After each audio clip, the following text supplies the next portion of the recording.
everyone. Hope your spirits are high even during this lockdown period. And to raise them higher, I'm back here yet with another informative video. As a famous quote goes, you cannot change your destination overnight, but you sure can change your directions. And I am here to pave an easier path for you. Talking about civics revision of Lesson 2, Federalism. First of all, features of federalism. That is, it has two or more levels of government, as earlier I told you about the central government and the state government. Second, each level has its own power or jurisdiction. That is all at all three levels. Thirdly, it is constitutional provisions can be changed only with the consent of both levels of government. Then it is court interprets the constitution and powers of different levels of government. Supreme Court works as an umpire if disputes arise between the central and the state government. Then the last point in features, that is sources of revenue. Revenue means taxes are clearly specified which are to be taken directly and which are to be taken indirectly. Now, next topic, that is kinds of federation. Basically under this, two topics are there. Firstly, that is coming together government. Another, that is holding together. In this type of government, the states as well as the central has equal powers. Examples, USA and Australia. In holding together, in this type of government, the state and the center has powers shared among different levels. Examples, Spain, India and Belgium. Now, basically, I just gave you information about the three levels, that is the union list. These are the organ, state list and the concurrent list. In union list, basically there are 97 subjects. Under state list, it is 59 and in concurrent, it is 47 subjects. Under union list, it is totally under the control of the central government and they are of national importance. Secondly, union alone can make laws for that. Defense, banking, currency, foreign affairs and communications are the basic examples of union list which are only under the control of the central government. State list, which are under the custody of the state government. It is not under the control of the central. The decisions are being taken by the state government. These are the subjects of local as well as the state importance. Secondly, state government alone can make laws. Examples, police, trade, commerce, agriculture and irrigation. Now, concurrent. These are the common interest subjects regarding state as well as the center. Both are having right to frame laws on these subjects. Education, forest, trade union, marriage, adoption and succession. Because it is at both the levels. Now, linguistic states. Why the federal government is being formed? That if we will be adopting only a single monopoly throughout the country, it will be quite difficult for people to move the government. So to sort out the problem, only our constitution decided that on the basis of language, we should try to separate from states. It becomes easier for the people to interact with each and every other. Firstly, that is monolingual. Monolingual means when the whole country speaks only a single language. Second, that is multilingual states in which various type of languages are being spoken. Official language, should a multilingual state adopt an official language? Because if there will be official language, then only it become easier for the whole country to go through that. And if there will be single language, then there will be good interaction. But in various regions, if they are practicing their own language, it becomes easy for them to have good interaction with each other. Now, what is the main civic duty of a person. A person performs his civic duty by doing more than his her fair share to make society work now and in the future. After linguistic stage, the next topic is language policy. That there are various dialect languages, local languages. Even then, our country decided that few can be worked as it. So 22 scheduled languages are being applied by our country, and each and every state is practicing their own language. Although nations historically have used language policies most often to promote one official language at the expense of others, many countries now have policies designed to protect and promote regional and ethnic languages whose viability is threatened. So we decided that not to adopt English language, but it was a emergency that if there will be English, then only you will be able to interact with each and every state people. Now, basic idea behind decentralization. This is the last topic of your federalism.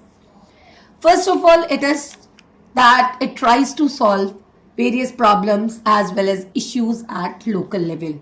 Means in village areas, in rural areas, in small cities, towns, block level as well as the district level.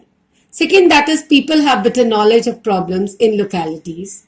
Means about the nearby area, people, they are able to solve the problem of the people. Thirdly, better ideas on where to spend money and how to manage things efficiently. Because if they are the local people, then only they will be able to sort out the problem of the people. Then it is people's participation in decision making. Means each and every person is having, as you all know, that our country is a democratic nation. So each and every citizen is having right to vote. Last point, to realize one important principle of democracy, local government. Apart from that, it's mandatory that if there will be free and fair elections, apart from that, regular elections should be held.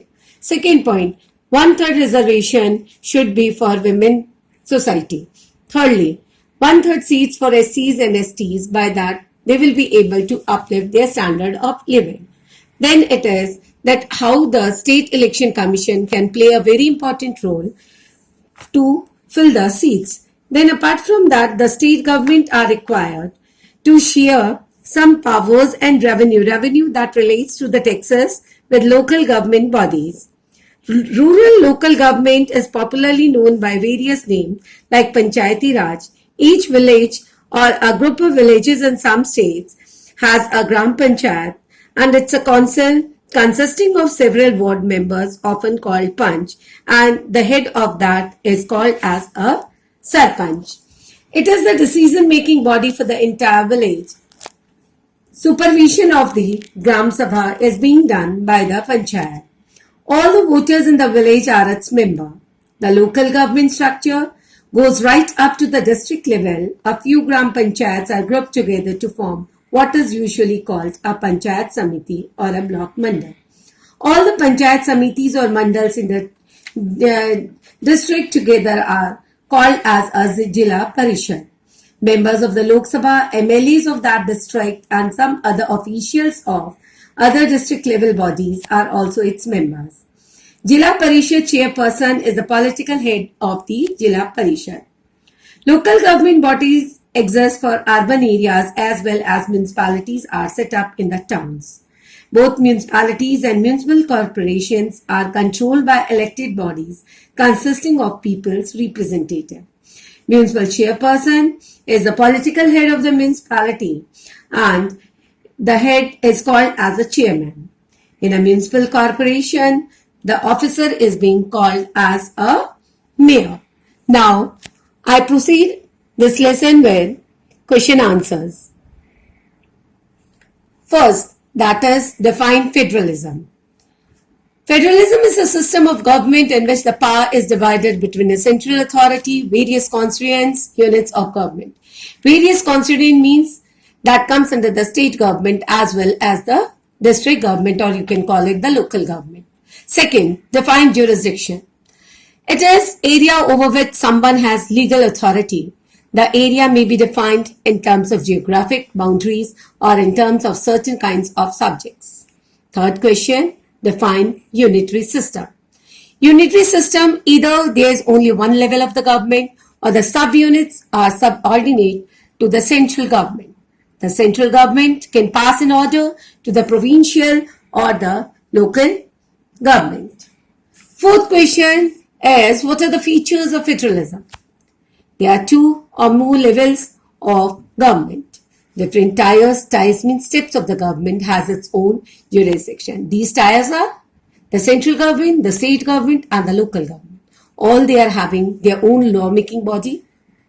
They just know how to collect the taxes, administration. The jurisdiction of the respective levels are specific in the constitution, means each and everything that is given in a clear-cut form in our constitution, that is totally in written form. Fourthly, the fundamental provisions of the constitution cannot unilaterally change by one level of government. For this, they have to interdepend on each and every level. If the problem arises at the state level at that moment, by two-thirds majority at the central part, they take decisions. Fifth, courts have the power to interpret the constitution and powers of different levels of the government, because court has given freedom to each and every level of the government. But if sometime it arises at that moment, Supreme Court works as an umpire. Six, sources of revenue. Revenue, that is taxes. And it is of two types. One, that is direct taxes, another is indirect. For each level of the government are clearly specified to ensure its financially autonomy. 7. It has two objectives. Our federal system has two objectives, that is safeguard and promote unity of the country while at the same time accommodate. What are the main dual objectives to safeguard and protect the country? Firstly, governments at different levels should agree to some rules of power sharing. Different levels that relates to the central government, the state government and the local government. Second, they should also trust that each would abide by its part of agreement. That is mutual trust and agreement to live together in an harmonious manner. Question number 6. Define coming together and holding together federation. Firstly, coming together federation. The first route is independent states coming together on their own to form a bigger unit.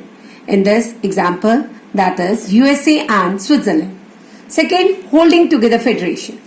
The second route is where a large country decides to divide its power between the constituent states and the national government. India, Spain and Belgium are examples of this kind of federation. Now, question number 7. How is a Jila Parishad formed? All the Panchayat Samitis or Mandals in a district together constitute the Jila Parishad. Second, most members of Jila Parishad are elected. Members of Lok Sabha and MLAs of that district and some of the officials of other district level bodies are also its members. Fourth, Jila Parishad chairperson is the political head of the Jila Parishad. Now the last question is, how are constitutional changes made in a federal system? First point, it's not easy to make changes to power sharing of power between the union government and the state government. Second, the parliament cannot on its own change this arrangement. Thirdly, any change to it has to be first passed by both the houses of parliament with at least 2/3 majority. Then it has to be ratified by the legislatures of at least half of the total states. So that's all from my side today. Keep following my videos and remember, out of difficulties grow miracles. Next week I will be back with Geography Lesson 3, Water Resources. Till that, keep studying. Now, thank you.